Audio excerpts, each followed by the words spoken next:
नमस्कार मित्रांनो, आज मी तुमच्यासोबत कोणती साधी भविष्यवाणी करणार नाही। आज आपण जी गोष्ट बोलणार आहोत ती थेट जोडलेली आहे तुमच्या आज चालू असलेल्या त्या बदलांशी, ज्यांना कदाचित तुम्ही स्वतःही पूर्णपणे समजू शकत नाही। जर तुम्ही कुंभ राशीचे असाल तर एक क्षण थांबा आणि स्वतःला एक प्रश्न विचारा। अलीकडे तुम्हाला असं वाटतं का की तुम्ही आधीसारखे राहिले नाही? तेच लोक, त्या गोष्टी, तेच वातावरण, पण तुमच्या आत काहीतरी बदललं आहे। काहीतरी असं जे शब्दांत समजत नाही, फक्त आतून जाणवते। कधी अचानक एकटे राहावंसं वाटते, कधी कारण नसताना लोकांपासून दूर जायची इच्छा होते। आणि सगळ्यात विचित्र गोष्ट म्हणजे ज्या गोष्टी आधी तुम्हाला आनंद देत होत्या त्या आता तुम्हाला रिकाम्या वाटू लागल्या आहेत। जर असं होत असेल तर हा काही योगायोग नाही। हा एक संकेत आहे आणि हा संकेत केतूकडून येत आहे। केतू हा असा ग्रह आहे जो आवाज करत नाही, पण जेव्हा परिणाम दाखवतो तेव्हा माणसाला आतून पूर्णपणे बदलून टाकतो। ही ती ऊर्जा आहे जी तुम्हाला जगाशी नाही तर स्वतःशी जोडण्यासाठी येते। पण या जोडणीपूर्वी केतू एक काम नक्की करतो। तो तुमच्या आयुष्यातून त्या सगळ्या गोष्टी काढून टाकायला सुरुवात करतो ज्या आता तुमच्या उपयोगाच्या नाहीत। मग ते लोक असोत, नातेसंबंध असोत किंवा ते मार्ग ज्यावर तुम्ही चालत होतात। म्हणून जर या काळात तुम्हाला असं वाटत असेल की सगळं हळूहळू बदलत आहे तर घाबरू नका। कारण हा शेवट नाही, ही एक सुरुवात आहे। अशी सुरुवात जिथे तुम्हाला स्वतःला समजून घेण्यासाठी, स्वतःची खरी ताकद ओळखण्यासाठी मजबूर केले जात आहे। पण लक्षात ठेवा, केतूचा मार्ग सोपा नसतो। तो तुम्हाला उत्तर देत नाही, तो तुम्हाला प्रश्नांमध्ये टाकतो आणि त्या प्रश्नांमधूनच तुम्हाला तुमचं खरं उत्तर शोधावं लागतं। तर कुंभ राशीच्या मित्रांनो, जर तुम्ही या काळात हा विचित्र बदल अनुभवत असाल तर समजा की तुम्ही एखाद्या साध्या टप्प्यातून जात नाही आहात। तुम्ही अशा एका टप्प्यात प्रवेश केला आहे जिथे तुमची विचारसरणी, तुमचा दृष्टिकोन आणि तुमचं संपूर्ण आयुष्य हळूहळू नव्या दिशेकडे वळणार आहे। आणि पुढे या व्हिडिओमध्ये आपण जाणून घेणार आहोत की हा बदल तुम्हाला नेमका कुठे घेऊन जाणार आहे, कोणत्या क्षेत्रात त्याचा सर्वात मोठा प्रभाव दिसणार आहे आणि कोणत्या गोष्टींची तुम्हाला विशेष काळजी घ्यावी लागेल। कारण हा काळ तुम्हाला खाली आणण्यासाठी नाही तर तुम्हाला एका नव्या स्तरावर नेण्यासाठी आला आहे। तर चला कुंभ राशीच्या मित्रांनो, आता आपण त्या महत्त्वाच्या ज्ञानाची सुरुवात करूया जे तुमच्या येणाऱ्या काळाची दिशा ठरवू शकते। पण त्याआधी जर तुम्ही मनापासून या बदलाला स्वीकारत असाल तर या व्हिडिओला एक लाईक करा, व्हिडिओला हाईप करा आणि कमेंटमध्ये तुमची ऊर्जा जरूर व्यक्त करा, हर हर महादेव किंवा जय भोलेनाथ लिहून। कारण जेव्हा भावना जोडल्या जातात तेव्हाच परिणामही जोडले जातात। प्रिय कुंभ राशीवाल्यांनो, आता इथे सर्वात महत्त्वाची गोष्ट समजा। कारण जो बदल तुम्ही अनुभवत आहात त्यामागे एक खूप मोठं ज्योतिषीय कारण दडलेलं आहे। 29 मार्च 2026 पासून छायाग्रह केतू एका अत्यंत खास स्थितीत प्रवेश करणार आहे। केतू स्वतःच्या नक्षत्रात घा नक्षत्रात प्रवेश करणार आहे आणि ज्योतिषशास्त्रात घा नक्षत्राचे प्रतीक सिंहासन मानले जाते। म्हणजेच एक अशी जागा जिथे सत्ता असते, अधिकार असतो आणि सर्वात महत्त्वाचे म्हणजे तिथे पोहोचण्यासाठी पात्रता आवश्यक असते। आता इथे लक्ष द्या, केतूला आपण सामान्यतः त्याग, वैराग्य आणि मुक्तीचा ग्रह मानतो। पण जेव्हा हाच केतू स्वतःच्या नक्षत्रात प्रवेश करतो तेव्हा त्याचा प्रभाव सामान्य राहत नाही।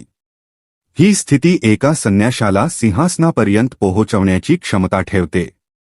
आणि कुंभ राशीसाठी ही घटना अधिक महत्त्वाची होते कारण या काळात केतू तुमच्या सप्तम भावात स्थित आहे।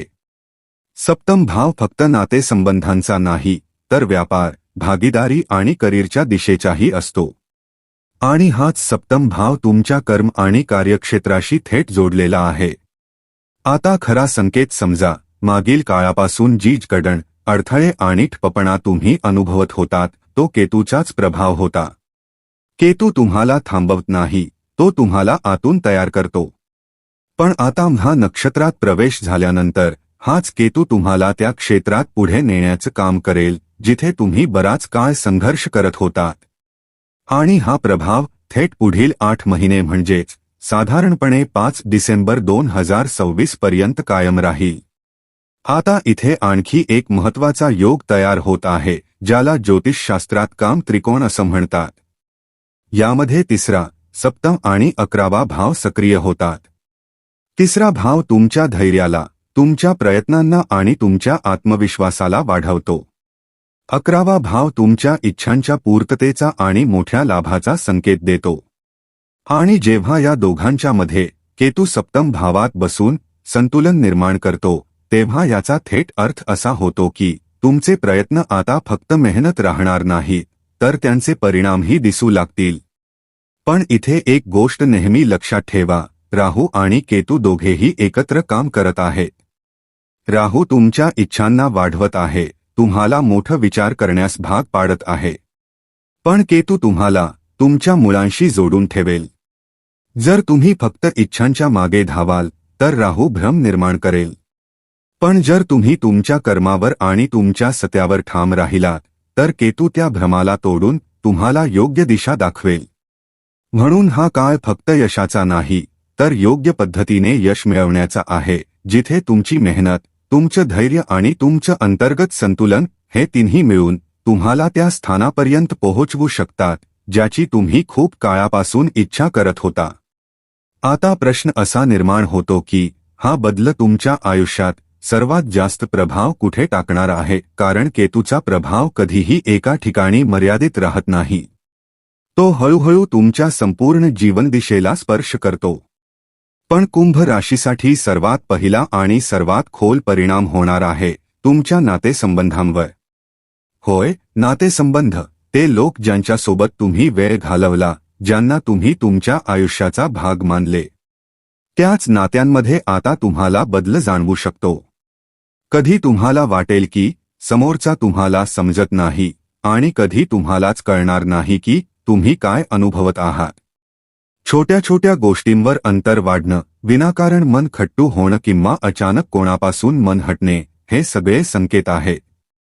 संकेत या गोष्टीचे की केतू तुमच्या आयुष्यातून ते संबंध दूर करू लागला आहे, जे आता तुमच्या प्रगतीत अडथळा ठरत होते. पण याचा अर्थ असा अजिबात नाही की प्रत्येक नातं तुटणार आहे. नाही. केतू फक्त परख करतो. तो तुम्हाला दाखवतो की कोण तुमच्याशी खऱ्या अर्थाने जोडलेला आहे आणि कोण फक्त वेळेनुसार जोडलेला होता. म्हणून जर या काळात काही नाती कमकुवत होताना दिसली, तर त्यांना जबरदस्ती धरून ठेवू नका. कारण जे खरोखर तुमचे आहेत, ते या काळात अजून मजबूत होऊन समोर येतील, आणि जे नाही, ते आपोआप दूर जातील. आता बोलूया तुमच्या कामाबद्दल, तुमच्या करिअरबद्दल. इथेही केतू तुम्हाला सरळ मार्ग दाखवत नाही. इथे तुम्हाला थोडा गोंधळ, थोडं असमंजस जाणवू शकते. तुम्हाला वाटू शकतं की तुम्ही करत असलेलं काम कदाचित तुमच्यासाठी योग्य नाही, किंवा अचानक काहीतरी नवीन, वेगळं करण्याची इच्छा होऊ शकते. पण इथेच सर्वात मोठी चूक होते. लोक या बदलाला समजू शकत नाहीत आणि घाबरतात. पण कुंभ राशीसाठी हा भ्रम नाही, हा एक संकेत आहे. संकेत या गोष्टीचा की आता वेळ आली आहे तुमच्या कामाला नव्या दिशेने नेण्याची. कदाचित तो मार्ग ज्याकडे तुम्ही आतापर्यंत दुर्लक्ष करत होता, तोच तुमच्यासाठी योग्य असेल. आणि हा केतूचा मार्ग आहे, तो तुम्हाला हळूहळू पुढे ढकलतो, तुम्हाला तुमच्या कम्फर्ट झोनच्या बाहेर काढतो, जेणेकरून तुम्ही ते बनू शकाल ज्यासाठी तुम्ही खरोखर सक्षम आहात. पण या संपूर्ण प्रक्रियेत एक गोष्ट खूप महत्त्वाची आहे, संयम. कारण केतू लगेच परिणाम देत नाही. तो आधी तुम्हाला रिकाम करतो, मग तुम्हाला भरतो. म्हणून जर या काळात तुम्हाला वाटत असेल की गोष्टी स्पष्ट नाहीत, तर त्याला समस्या समजू नका, त्याला प्रक्रिया समजा. कारण हाच तो काळ आहे जिथे तुमच्या आयुष्याचा सर्वात मोठा बदल हळूहळू आकार घेत आहे. आता तुम्हाला समजलं असेल की हा काळ फक्त बदलाचा नाही, तर तुम्हाला आतून घडवण्याचा आहे. पण आता सर्वात महत्त्वाचा प्रश्न, या संपूर्ण काळात तुम्ही काय करायला हवं? कारण केतू फक्त बदल घडवत नाही, तो तुम्हाला एक मार्गही दाखवतो. फक्त फरक इतकाच की तो मार्ग सरळ नसतो. त्या मार्गावर चालण्यासाठी तुम्हाला सर्वात आधी एक गोष्ट सोडावी लागेल आणि ती म्हणजे अतिपेक्षा इतरांकडूनही आणि स्वतःकडूनही. कारण कुंभ राशीचे लोक अनेकदा त्यांच्या मनात एक वेगळीच दुनिया तयार करतात जिथे सगळं परिपूर्ण असावं असं वाटतं. पण केतू त्या परिपूर्णतेला तोडतो. तो तुम्हाला शिकवतो की आयुष्य हे कंट्रोल करण्याची गोष्ट नाही, ते समजून घेण्याची गोष्ट आहे. म्हणून जर या काळात गोष्टी तुमच्या मनाप्रमाणे घडत नसतील तर त्याला हार मानू नका, त्याला एक संकेत माना. संकेत या गोष्टीचा की आता तुम्हाला प्रवाहासोबत चालायला शिकायचं आहे. आता येते तुमच्या अंतर्गत शक्तीची गोष्ट, कारण या संपूर्ण बदलामध्ये सर्वात जास्त जी गोष्ट मजबूत होणार आहे ती म्हणजे तुमचं मन, तुमची विचारसरणी, तुमचा दृष्टिकोन.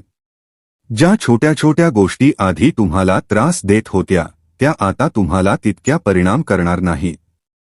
तुम्ही स्वतः लक्षात घ्याल की तुम्ही हळूहळू भावनिकदृष्ट्या मजबूत होत आहात. आणि हेच केतूचं खरं वरदान आहे. बाहेरची दुनिया बदलत राहील पण आतली स्थिरता तुम्हाला अढळ बनवते. आता आणखी एक महत्त्वाचा संकेत, या काळात तुम्हाला तुमच्या आसपासच्या ऊर्जेकडे विशेष लक्ष द्यावं लागेल. कारण केतू तुम्हाला संवेदनशील बनवतो. तुम्ही लवकर जाणता कोणाचे इरादे कसे आहेत, कोण तुमच्यासाठी योग्य आहे आणि कोण नाही. म्हणून जर तुमचं मन एखाद्या ठिकाणाहून किंवा एखाद्या व्यक्तीकडून दूर जाण्याचा संकेत देत असेल तर त्याकडे दुर्लक्ष करू नका. कारण तो भीती नाही, ती तुमची अंतर्ज्ञान आहे. आणि हेच अंतर्ज्ञान पुढील काळात तुमची सर्वात मोठी ताकद ठरणार आहे. आता शेवटी एक गोष्ट जी तुम्ही नेहमी लक्षात ठेवली पाहिजे, हा जो काळ चालू आहे तो तुम्हाला तोडण्यासाठी आलेला नाही. तो तुम्हाला एका नव्या स्तरावर नेण्यासाठी आला आहे. कदाचित हा मार्ग थोडा एकाकी वाटेल. कदाचित काही गोष्टी सुटत असल्यासारख्या वाटतील. पण प्रत्येक गोष्टीमागे एक कारण आहे आणि ते कारण म्हणजे तुमची वाढ, तुमची खरी ओळख. म्हणून कुंभ राशीच्या मित्रांनो, या काळाला घाबरू नका. त्याला स्वीकारा, त्याला समजा आणि सर्वात महत्त्वाचं म्हणजे स्वतःवर विश्वास ठेवा. कारण जेव्हा तुम्ही या संपूर्ण टप्प्यातून बाहेर पडाल तेव्हा तुम्ही तेच व्यक्ती राहणार नाही. तुम्ही त्यापेक्षा खूप जास्त मजबूत, खूप जास्त स्पष्ट आणि खूप जास्त जागरूक असाल. कुंभ राशीच्या मित्रांनो, लक्षात ठेवा, आयुष्यात काही काळ असे येतात जे आपल्याला हरवण्यासाठी नाही तर आपल्याला आपल्याख्या रूपाशी भेट घडवण्यासाठी येतात. आणि सध्या तुम्ही ज्या टप्प्यातून जात आहात तो तसाच एक टप्पा आहे. आज जे काही तुटतन्य, दूर जातन्य किंवा बदलतन्य, ते तुमचं नुकसान नाही, ती तुमची तयारी आहे. कारण ब्रह्मांड कधीच तुमच्याकडून काही घेत नाही जोपर्यंत त्याच्या बदल्यात काही अधिक मोठं देण्याची तयारी करत नाही. कदाचित अजून सगळं स्पष्ट दिसत नसेल पण विश्वास ठेवा, तुमचं आयुष्य एका अशा वळणावर उभं आहे जिथून पुढे जाणारा प्रत्येक पाऊल तुम्हाला तुमच्या खऱ्या उंचीपर्यंत घेऊन जाणार आहे. म्हणून घाबरू नका, थांबू नका, फक्त पुढे चालत रहा. कारण तुमची गोष्ट आता बदलायला सुरुवात झाली आहे आणि यावेळी शेवट नाही तर एक नवीन अध्याय लिहिला जाणार आहे तुमच्या नावाने. धन्यवाद. हर हर महादेव.